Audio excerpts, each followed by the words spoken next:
¿Qué tal? Buenas tardes. Bueno, en esta oportunidad nos encontramos nuevamente en nuestro conversatorio sobre tus derechos, hoy con un tema que nos toca muy de cerca a casi todas las familias en esta pandemia, porque hablamos de datos personales, sobre todo en datos personales en relación al mundo digital, ¿no? Que es lo que más nos interesaría abordar en nuestro conversatorio de hoy.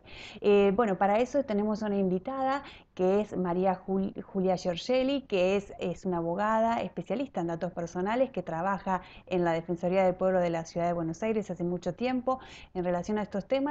Y bueno, por eso la invitamos para que nos cuente un poco toda esta situación actual, los fallos que se han ido sucediendo en los últimos tiempos y bueno, para que estemos alerta sobre todas a estas medidas de prevención que quizás nos pueden evitar un dolor de cabeza. Así que, ¿qué tal, Juli? ¿Cómo estás? Buenas tardes. Hola, ¿qué tal? Buenas tardes. ¿Cómo estás, Natalia? ¿Qué tal? Un placer que estés acá, bienvenida.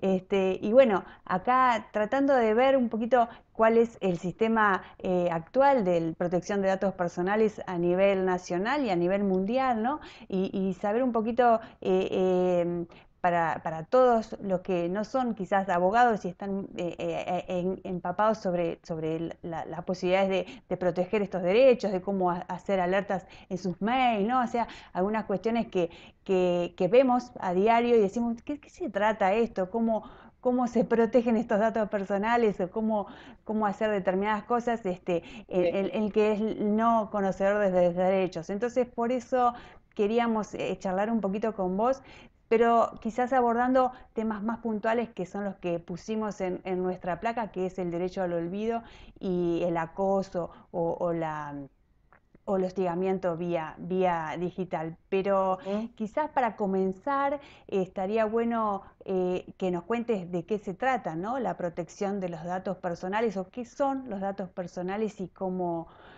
están protegidos. Ujú.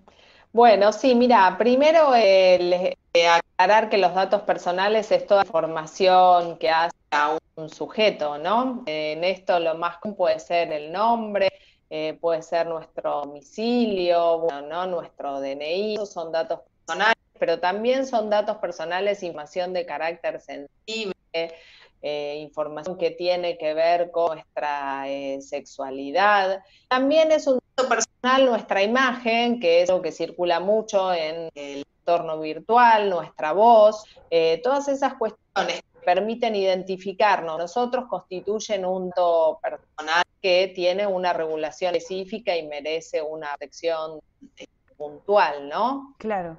¿Y cuál es esa regulación, digamos? ¿Cuál es actualmente el sistema legal que protege los datos personales, tanto a nivel nacional como internacional? Bueno, mira, en nuestro país hay una ley que es del año 2000, sancionada en el año 2000, que es la ley 25-26. En la ciudad de Buenos Aires, concretamente, hay otra legislación que se sanciona 100 años después, que es la ley 845, y esa es la normativa que encabeza de la Defensoría del Pueblo el control en el ámbito de la ciudad de Buenos Aires, ¿no? Al margen de eso, existen en la Constitución Nacional, sancionada en el año 94, y en la Constitución Local en el año 96, revisión constitucional en materia de protección de datos personales. Y luego lo que uno ve son algunas leyes en distintas provincias, pero eso es en cuestiones más de carácter procesal. La realidad es que contamos con esa legislación, que es una legislación que quienes trabajamos en el mundo de la protección de datos personales pretendemos que también se aplique al entorno virtual. En relación a este punto, quiero señalar que quienes trabajamos estas cuestiones consideramos que no hay una división entre lo que es el mundo online y el mundo offline. Pensamos que el entorno virtual, ¿no? Lo que son las tecnologías, forman parte de nuestra cotidianidad hoy, también sí, con las particularidades del caso se aplican las leyes vigentes, ¿no? Claro, claro. Y en relación esto que habíamos adelantado del derecho al olvido o esta posibilidad de las personas de ordenarle o solicitarle a los buscadores que supriman la imagen o información que quizás no nos gusta, que están publicando y que se Claro. relaciona con nuestra persona. Esto, bueno, actualmente hubo algún fallo que ha resaltado estos temas. ¿Nos podías, no sé, adelantar? Sabemos que la sentencia no está firme, pero quizá saber cómo juega esto en relación al derecho al acceso a la información, a la libertad de expresión, digamos, cómo se puede desarrollar este tema del derecho al olvido, ¿no? Claro, bueno, vos ahí te estás refiriendo al fallo que circuló hace unos días sobre Natalia Deney, el fallo ese, como vos mencionás, digamos, tuvo sentencia de cara, pero está apelado, fue apelado ahora recientemente por Google y está en la corte para ser contestado por la contraparte, digamos, por los abogados de la actora de Natalia Denegri. Más allá de esto, me parece importante primero, digamos, hacer una introducción para que se entienda cuando hablamos del derecho al olvido, por qué tenemos derecho, digamos, o uno tendría derecho a pedirle a los buscadores esto, ¿no? En las leyes de protección de datos se habla de un principio madre que tiene que ver con lo que se conoce como la autodeterminación informativa, ¿sí? Esto lo que quiere decir es que cada uno de nosotros tenemos derecho a controlar qué información tiene un determinado banco de datos, ¿no? Los casos más comunes que uno conoce tienen que ver de pronto con información crediticia, ¿no? Los bancos como verás, ¿no? CIS o algunos otros que tienen información crediticia, uno tiene derecho a pedir qué información sobre uno posee, además pedir también que esa información se actualice, se rectifique, se dé de baja cuando no es una información correcta o adecuada, ¿no? O también cuando uno de pronto necesita acceder a una historia clínica y también está pidiendo al hospital o a la clínica que le entreguen información propia, ¿está bien? Entonces, esta misma idea y este mismo juego normativo es el que se aplica a los buscadores o al entorno virtual. ¿Está bien? Quiere decir que hay información que de pronto, por el paso del tiempo, es obsoleta, uno tiene derecho a pedir a los buscadores que esa información se dé de baja. ¿Está bien? Por eso se habla el concepto de derecho al olvido. Por supuesto que esto después tiene ribetes en relación de pronto a cuando uno, si de pronto, no sé, un funcionario público estuviera pidiendo información que se dé de baja, o si algún hecho que fue noticia, ¿no? Está pidiendo también ahí que se dé de baja, empiezan a aparecer limitantes, claro. Está bien, pero la realidad es que el derecho al olvido es un derecho que viene avanzando fuertemente. En Europa está claramente previsto en el Reglamento Europeo de Protección de Datos, que es una normativa en la que nosotros, digamos, nos orientamos en ese cuerpo normativo. Fue sancionado y puesto en marcha en mayo del año 2018 y previsto específicamente así con ese nombre, derecho al olvido. En este punto también quiero contar que existe, hay veces, hacia el conglomerado de autoridades de protección de datos, cierta discusión sobre si debería mencionarse o no, llamarse derecho al olvido, si sería mejor decirle derecho a rectificación en el entorno virtual, o bueno, llamarlo de algún otro modo. Incluso en relación a lo que hace nuestro país concretamente, al haber tenido una historia tan institucional violenta en nuestro país en relación a la dictadura militar, también quienes consideran que no es adecuado llamar derecho al olvido a esta idea de rectificación o de supresión del dato personal, porque digamos, parecía chocar con la idea de memoria, verdad, justicia. Entonces, más allá de estas acciones que tienen que ver un poco con una discusión, ¿no? Y ciertos ajustes, lo cierto es que existe la posibilidad de que uno pueda pedir que la información que circula en el entorno virtual esté actualizada y sea correcta y adecuada, refleje concretamente un hecho puntual, ¿no?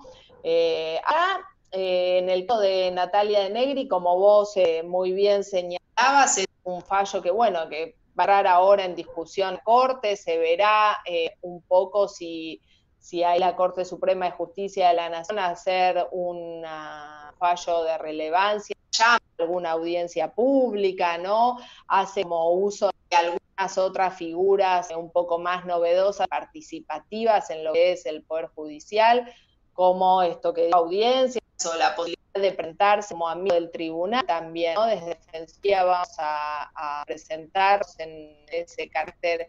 Esto quiere decir que a los tribunales uno le puede acercar ciertas posiciones, o ciertas voz en relación a un tema que conoce, ¿no? Un tema específico y concreto. Claro.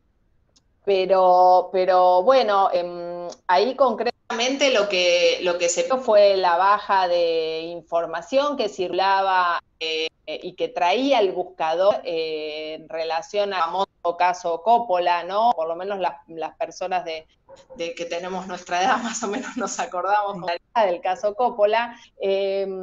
Y en efecto ahí la Cámara lo que dijo es que aquellos enlaces eran enlaces que revelaban cierta morbosidad, dijo la Cámara, y dijo la Cámara también que era información que tenía, digamos, sustancia informativa, que por tanto debía darse de baja.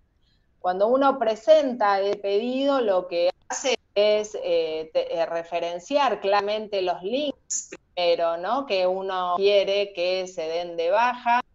En este caso, lo que es importante también tener en cuenta es que hay una discusión bien interesante y una discusión, digamos, potente sobre el tema de quién es el responsable, ¿no? O sea, quién tiene que dar de baja información personal y quién puede pedirla.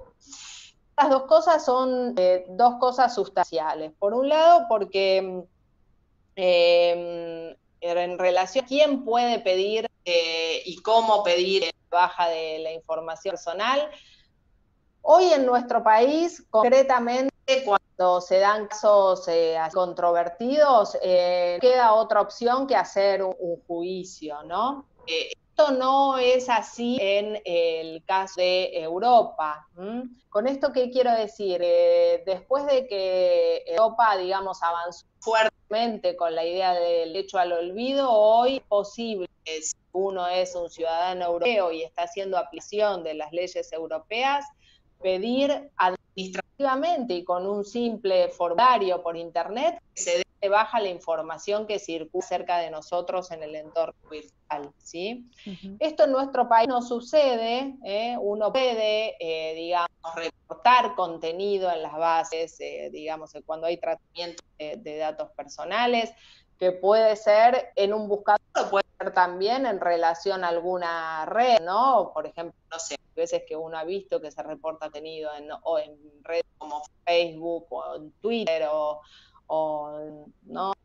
En distintas redes sociales uno puede pedir que se dé de baja el contenido, podría ser TikTok, digamos, en cualquiera de estas redes.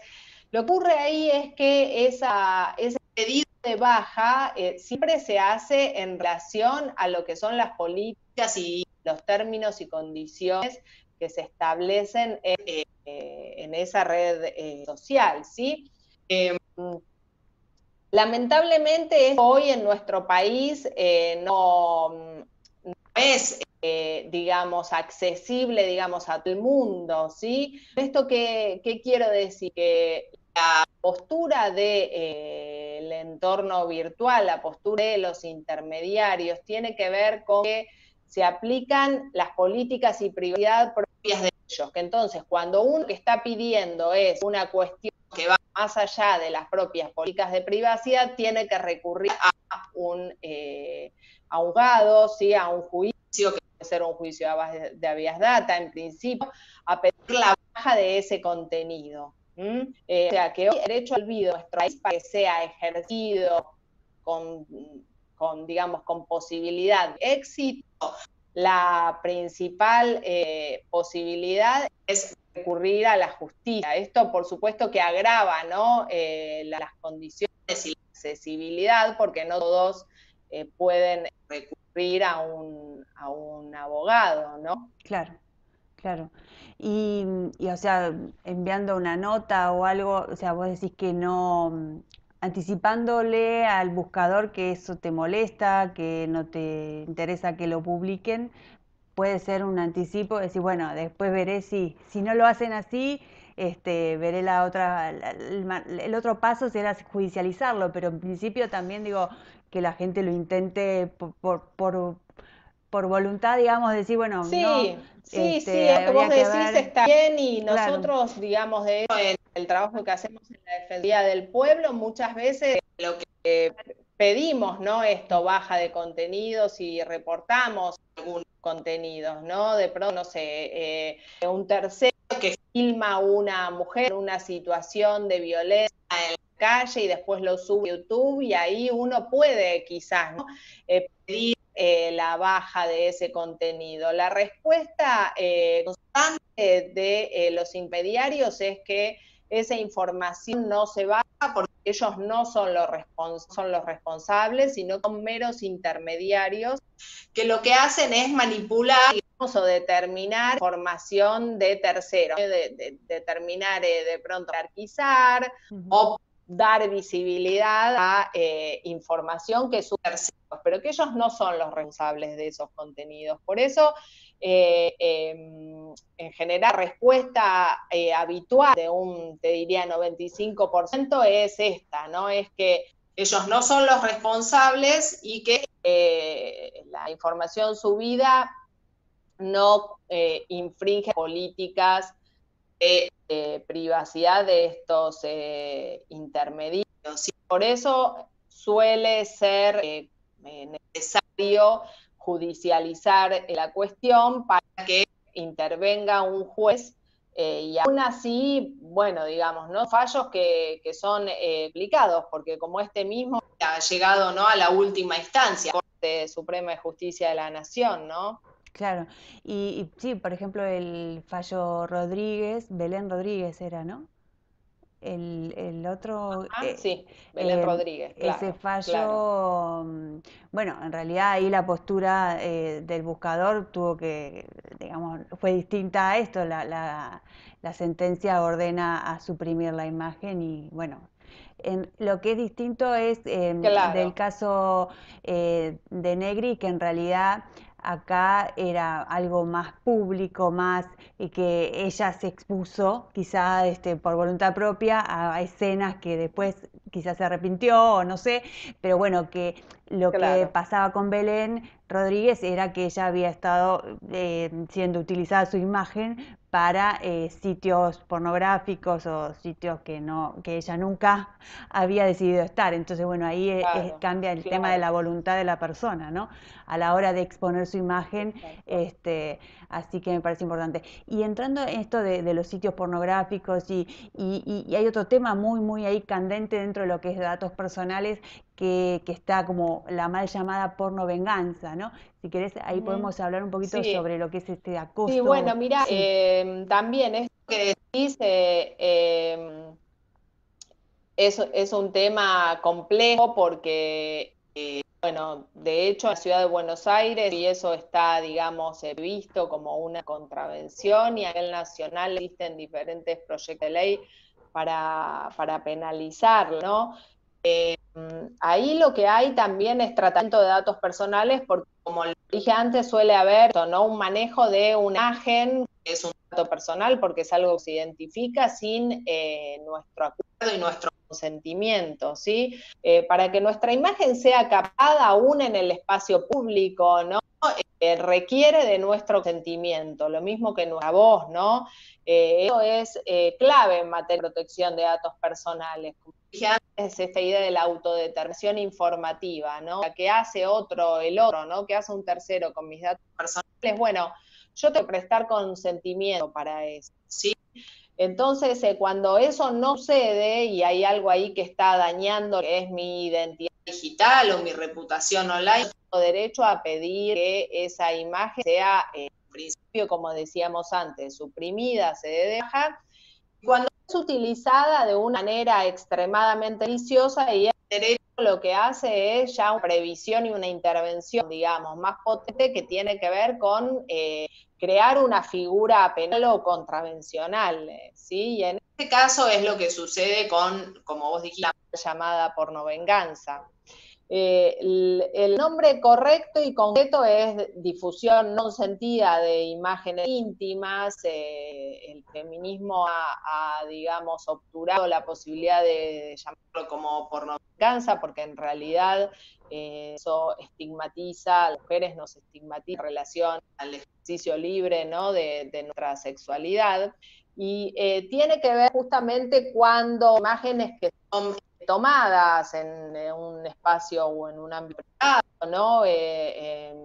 Contenido, imágenes de contenido de desnudo, ¿no?, sexual, o que, bueno, puede ser el ejercicio también de lo que se conoce como el sexting, ¿no?, que es la idea de jugar un poco a través de capturas de fotos o mensajes por ahí subidos de tono, ¿no? Primero las manda quizás con acuerdo, pero después eso se viraliza. Que sea eso viralizado, ¿sí? Entonces, como te decía antes, en general las mujeres son las principales víctimas, ¿no?, de esta figura de la difusión no consentida de imágenes íntimas. Aunque no, digamos, las únicas, ¿no? Ha habido de pronto también en España un fallo que penaliza la difusión de una persona consumiendo drogas en el ámbito de la privacidad de su domicilio, ¿no?, de su casa también. Pero la realidad es que en principio los casos más comunes de la difusión no consentida de imágenes íntimas tienen que ver con imágenes de mujeres, de desnudez de mujeres, luego de la ruptura, alguna ruptura dolorosa, complicada, digamos, violenta. Las exparejas suelen subir a sitios pornográficos fotos o videos que habían recibido, ¿no? Por eso digo que las mujeres ahí son fuertes, especificadas y víctimas de lo que la ley reconoce como violencia simbólica.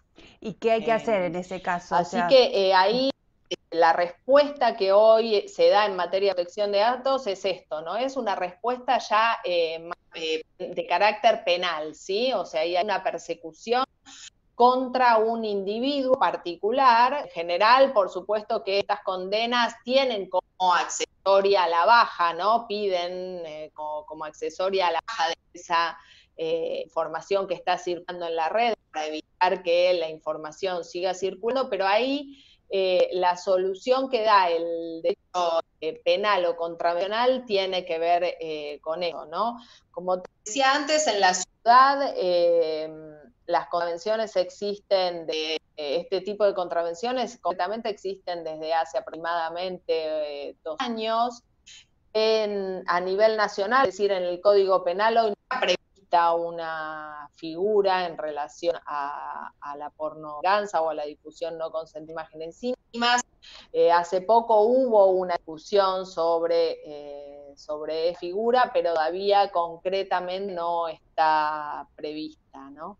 Claro, o sea, ante una situación así, si estamos en la ciudad, sí es una contravención y podemos denunciarlo ante el juzgado contravencional, pero a nivel nacional igual podemos hacer una denuncia y verá el juez cómo encara, digamos, el tema del delito, pero nunca nos va a decir que no hay delito, porque no hubo, o sea, No, consentimiento. bueno, no, Ah, en ¿no? principio no deberían decir que no hay delito, se lo encuadrará alguna otra Claro, situación, pero bueno, siempre es un poco más complejo, ¿no? claro, Cuando no está tipificado exacto. concretamente es de pronto más difícil convencer al juez, porque ahí lo que se hace es ver lo que hubo es o violación de secretos, si de pronto lo que hubo es una amenaza coactiva, ¿no? Claro. Empiezan a tratar de encontrar algunas figuras que no son como propias también de los principios del derecho penal, que establece que con muchísima claridad tienen que estar prestas las conductas que se van a penalizar, ¿no? Entonces Claro, empieza a ser un poco dificultoso, por complejo. eso se está pensando en la modificación del Código Penal. Claro, claro. Juli, y como para quizás cerrar dentro de lo que es este pequeño, digamos, breve introducción del tema que es enorme y que es, digamos, como muy, digamos, robusto como para decir, bueno, tenemos muchas conversaciones sobre distintos puntos, pero me gustaría hacer como una especie de cierre y decir, bueno, qué tener en cuenta a la hora de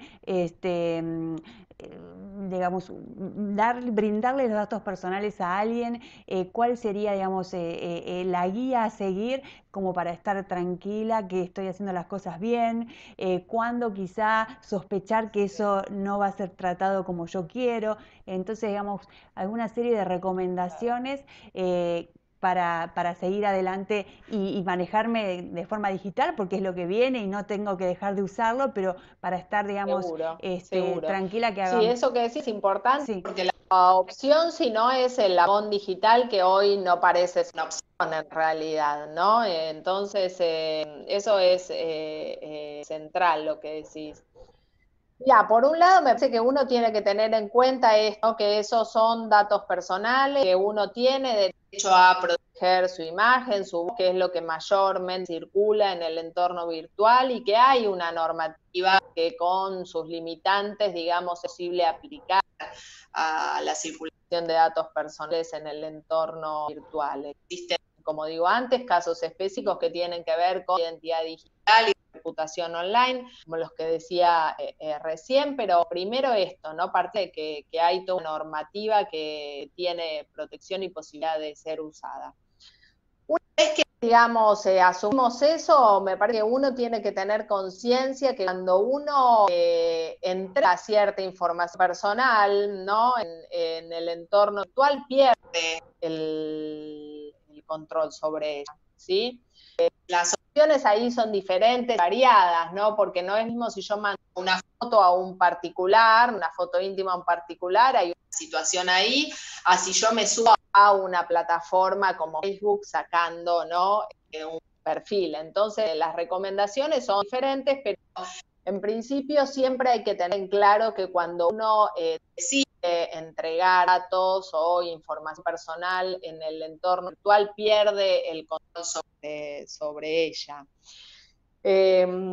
Por eso, digamos, si uno lo quisiera es una relación particular, personal, bueno, siempre tener mucha confianza, ¿no? Saber de pronto a quién le está entregando los datos. Esto también nos sirve como para tener alguna idea y algún criterio una vez que uno asumió que pierde el control cuando está entregando información personal.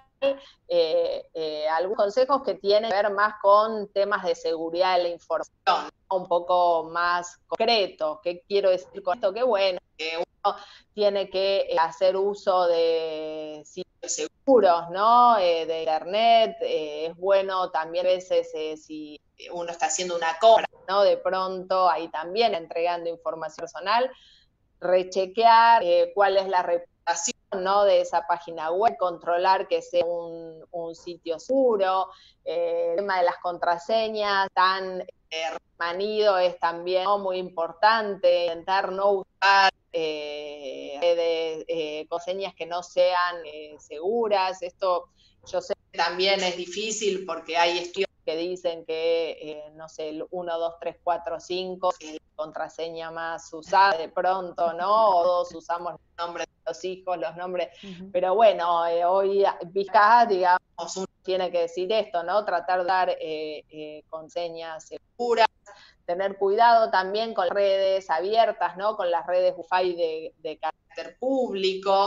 Respecto de los niños, siempre nosotros decimos también en la asesoría del pueblo que, bueno, intentar controlar un poco, ¿no? Redes se utilizan, hay algunas redes como TikTok que tienen lo que se conoce como la detoxicación digital, ¿no? Que les habilita un tiempo en pantalla. Entonces, y de pronto el consejo para madres y padres tiene que ver un poco con intentar meterse un poco en esas redes que los chicos y las chicas usan y ver cómo se puede configurar la privacidad de esas redes, también no dejarlos que estén solos chateando, ¿no? O hablando o usando redes, pero bueno, como vos decís, el mundo es muy vasto y difícil de poder asumir, ¿no? Porque cada cosa tiene su particularidad, ¿no? El resto de los niños aparece también en el entorno virtual la cuestión del grooming, que es un delito concreto, es diferente también el uso que los chicos hacen en plataformas como TikTok o lo que hacen también el uso de videojuegos o videojuegos online.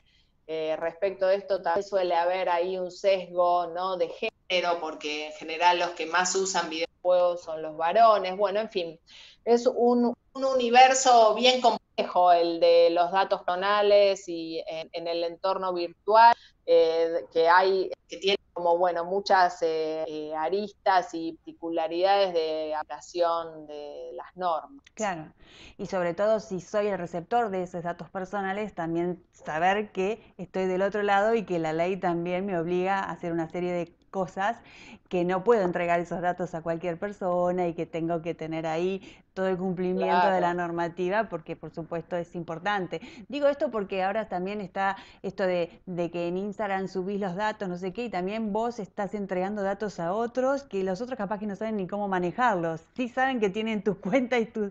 Pero digo, es importante saber que si sos receptor de datos también tenés que cumplir, o sea, sos uno de los... Exacto, exacto. Las leyes de protección de datos hablan de la cesión del dato personal, ¿no? O exacto, sea que no es posible ceder datos personales a otros, ¿no? Sin el consentimiento titular del dato personal, ¿no? Después siempre hay, digamos, excepciones, pero este criterio que vos estás diciendo es sí, uno tiene muchas veces el dato personal de en carácter depositario. Eso no quiere decir que pueda ceder cualquiera exacto, el dato personal, ¿no? exacto, exacto, exacto.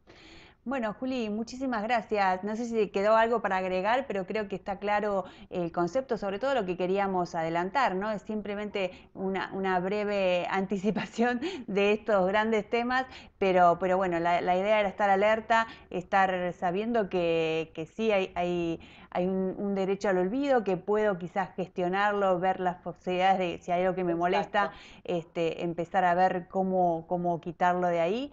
Y sobre todo esto del Ujú. hostigamiento, del acoso, el cuidado a la hora de pasar imágenes, saber que si alguien me hostiga puedo denunciarlo, y es importante también Exacto. que cualquier imagen que esté por ahí dando vuelta o información es mía y tengo el derecho a bueno, saber qué se hace sobre esa Exacto. imagen, ¿no?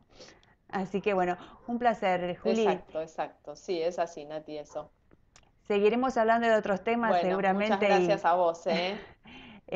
y un placer que como siempre cada jueves compartir este espacio con todos nuestros seguidores y por supuesto con los que participan trayendo todo el conocimiento, así que y la experiencia por supuesto de la Defensoría. Gracias. Muchas gracias a vos, Juli. Un abrazo. Gracias, ¿eh? Gracias. Adiós. Hasta luego. Buenas noches. Bueno, un placer como siempre y los esperamos nuevamente en nuestro conversatorio. Hasta luego.